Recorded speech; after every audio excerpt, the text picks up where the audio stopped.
Merci à tous, bienvenue.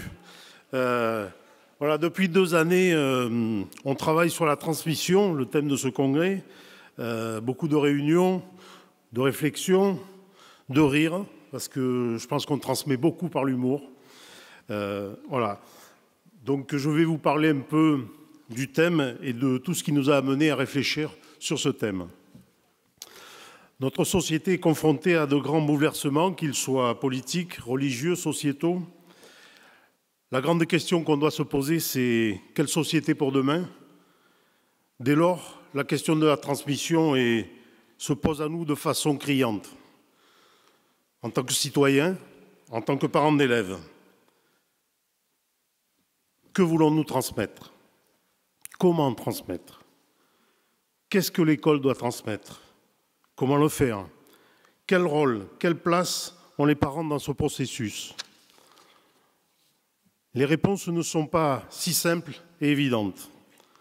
La première mission de l'école est de transmettre des connaissances, des savoirs, mais il lui est également demandé de jouer un rôle pour créer du lien, donner des racines, du sens, former des citoyens, transmettre les valeurs de la République. Quant aux parents, ils ne se posent pas la même question, ou du moins on ne se la pose pas dans ces termes. Ils cherchent bien à inculquer des comportements, des repères, et à transmettre à leurs enfants ce qui importe le plus à leurs yeux. Est-ce que l'école et les parents se retrouvent sur ce qu'il faut transmettre? Et comment le faire?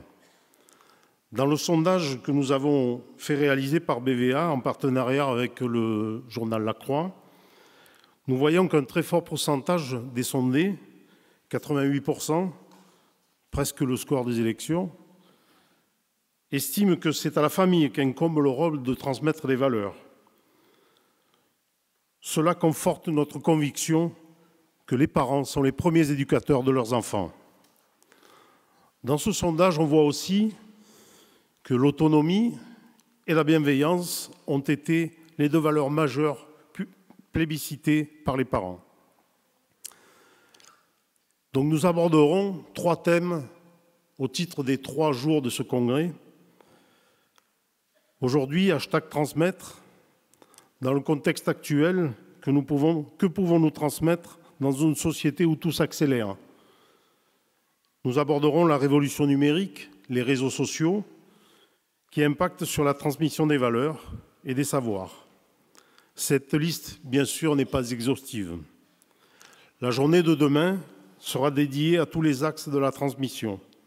La spiritualité, l'histoire familiale, la transmission de la foi dans les établissements et en dehors, apprendre un métier ou par le métier, la transmission par la lecture, par l'histoire, par l'art, la transmission par l'engagement associatif.